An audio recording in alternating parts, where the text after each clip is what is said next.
Hey baddies, welcome to my channel. Today's video is sponsored by Melody Susie. They are a nail company and today they sent me over this UV lamp.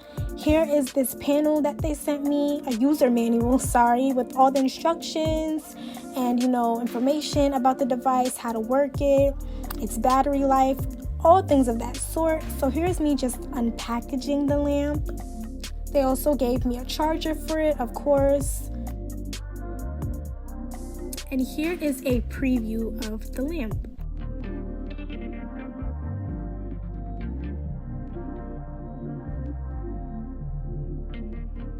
Here I'm just going in with my nail swatch sticks in order to make this design. I'm going to be doing a croc print design using pink and white polish. So here's me just applying the plain pink base coat. You tap the light twice to get the UV light, and once it turns white, that's when you know that it's cured.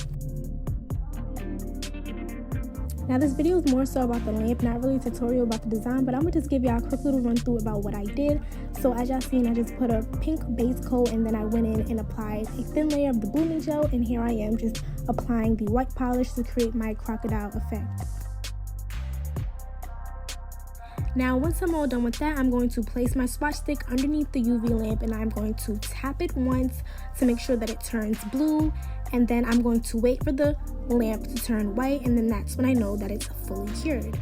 By the way, the cure time is 60 seconds and it cures really good. Like once you put it in once, I don't believe you have to put it back in again because it comes out really dry. In this clip, I'm using the lamp as a light because it is a 2-in-1, so you can use it to cure and as a light source.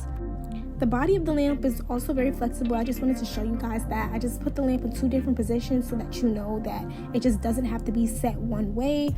But that's pretty much it for today's sponsorship. Thank you, Melody Susie, again for sponsoring today's video.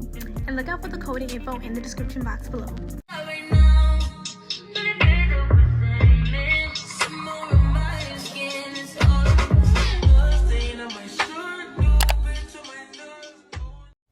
Hey baddies, welcome to my channel. If you're not new to my channel, hey, welcome back. So today I'll be giving y'all a story time about my roommate. So for this story time, we're gonna be calling my roommate Rumi. So Rumi had a group of friends that she would bring over to the dorm over time so that they could hang out. And eventually one day Rumi decides that all of us, including her friends, should do something as a group to bond and get to know each other. So we decided on going to one of the parties that the school was throwing, and during the party there was me and this one boy. I'm gonna call the boy Rico, which was one of Rumi's friends.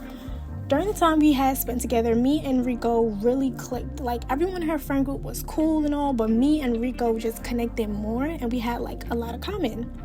So after the party, we started hanging out regularly and developed a good friendship.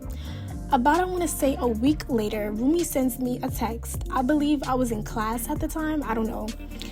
And she's like, hey, I don't know if Rico's told you, but me and him are no longer on speaking terms.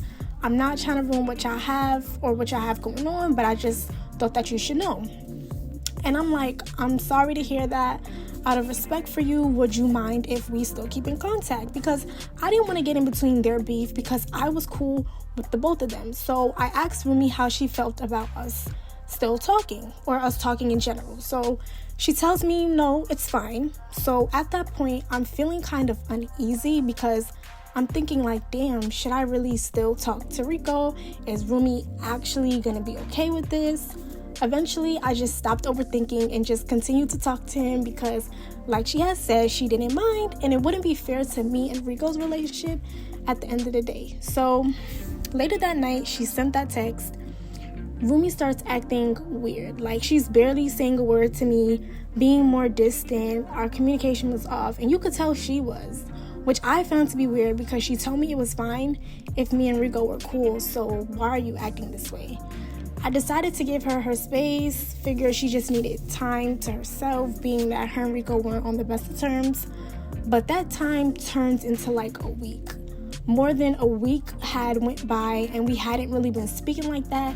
Keep in mind, once again, me and Rumi hadn't been talking. So fast forward, one day, me and my suite mate are coming back from class to the dorm and we notice that the door is unlocked. which has never been the case because one of our rules for our living agreement was that the door should never be left unlocked. So I texted in the group chat that we had, hey y'all, me and Sasha, I'm gonna call my sweet mate Sasha. So I was like, hey y'all, me and Sasha came back and the door was unlocked. Make sure to lock the door before you leave, please. Very calmly, didn't have an attitude, no hostility, none of that. Apparently, Rumi felt otherwise and took my message to complete offense. Not only did she take it to offense, but she wasn't even the one who left the door unlocked. So at this point, she's making a problem out of a problem. My other sweet mate who lived with Sasha that left it unlocked texted that it was her who did it. She was rushing out the door for class and she apologized. Once the situation was solved, Rumi felt the need to put her unnecessary sense in and says, people need to worry about their own shit and stop trying to act like they run others. So at this point, it's clear Rumi has some built-up anger towards me for obvious reasons. She's most likely pressed over the fact that me and Rika are still communicating. This isn't high school. If you had a problem with it, you should have just said something. No, I'm not going to assume your yes actually meant no. Why? Because this isn't high school. Speak your mind, speak your truth. But anyways, me being the bigger person I am, I respond calmly, what do you mean? She then goes out of her way to send a picture of my bed and closet that I had left a mess to the group chat where everyone could see, like all the roommates could have seen. And she's like, this is what I'm talking about. Like I said, worry about your own shit. Everyone in the group chat is confused, asking what is that? Where's that picture come from? This, that, and the third. Everyone's just confused. At the same time, I'm just as confused because I didn't understand how me talking about the door being unlocked, being concerned about the safety of our living space even, had to do with the mess in my room. Just to clarify, the mess that y'all see in those pictures, if I even decide to put them in, looked that way because I wasn't in the right headspace at the time and wasn't doing good mentally, and she knew that. I was going through, like, I want to say a mini depressive episode, and Rumi was the only person that knew my situation and what I was going through because my other roommate and sweet mates weren't living there at the time. So I found it weird that she would try to expose me and try to make me look like this messy person that never cleaned up after myself when that certainly wasn't the case. So as everyone is responding in the group chat trying to understand what's going on between me and Rumi is nowhere to be found. She suddenly goes MIA and decides to stop responding in the group chat. Half an hour later, she decides to text me privately and is like, oh my god, I'm so sorry, I meant to send that to you only, I must have accidentally clicked the wrong bubble. So you know how to message me privately to apologize, but when you send in pictures, you become stupid and all of a sudden, you don't know what you're clicking. Like, make it make sense. You know the real reason you did that. You was mad I was still speaking to Rico after you gave me the say-so. You was probably waiting for the longest to put my situation out there. Me and you had a little fallout and you took that opportunity and ran with it. Anyways, fast forward from the drama. Rumi and I ended up having a sit-down conversation one-on-one because I decided that if we're going to be living with each other for an entire semester, we have to get along or at least be cordial whether we wanted to or not. So I told her I felt like what she did was very petty and wrong for her to expose me at my most vulnerable state. I trusted and appreciated the fact you didn't make me feel less of a person for that, just for you to make me feel that way, which was kind of messed up. She basically tells me that her and Rico weren't just friends, that was also her ex-boyfriend. So now I understood why she was acting the way she was acting. But girl, you could have just communicated that. Like, all this drama over nothing, over a damn boy. It's always drama over a boy, y'all. But it was just a misunderstanding between the two of us. We're on better terms now. Not the best of friends, but we're pretty cordial with each other. I think that somebody who isn't able to control their emotions or lashes out on their friend when one thing goes wrong isn't someone you should establish a relationship with, because every time we get into a petty argument, that means you're going to try to throw me under the bus again. And I can't be friends or like buddy with somebody like that. So yeah, we're just cool. I mean, we're roommates. I have to put up with her regardless. But let me know what y'all think about this story time. Who do y'all think was right or wrong in this situation? Or what's your opinions overall on the situation and what could have been done better? Let me know in the comments down below.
I be pussyky and niggas, y'all contradicting. I be so bold myself, till you come and fuck me. I feel so ordinary, stuff and you won't round me. Treat me like all the right, wear me out. Arguments, you air me out. Tripping about your whereabouts, I can't keep no conflict with you, boy, can we just rub it out? I don't want no steady with you, you know you my plug, and I can't shake this habit, no. Up and down, baby, have you reminiscing? Baby, you're missing, you wishing with different than what it was.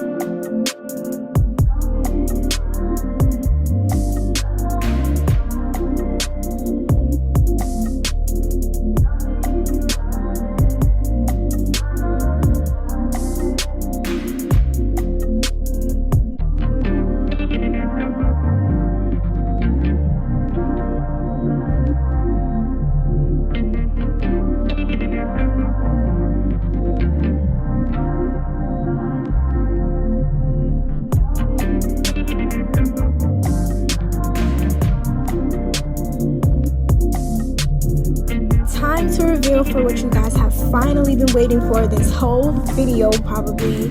Here is my face reveal, the face behind it all.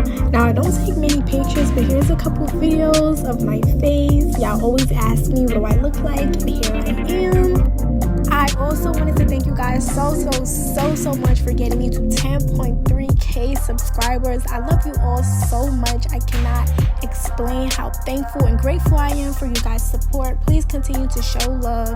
Make sure to like, comment, and subscribe if you haven't already, and click that notification bell so you know anytime that I upload. I also wanted to talk about the giveaway. I did promise you guys a giveaway as well as the face reveal once I hit 10k, but I wanted to make that into a whole separate video for you guys, so stay tuned for that. I haven't forgot. Bye, Baddies. See you in the next video. Mwah.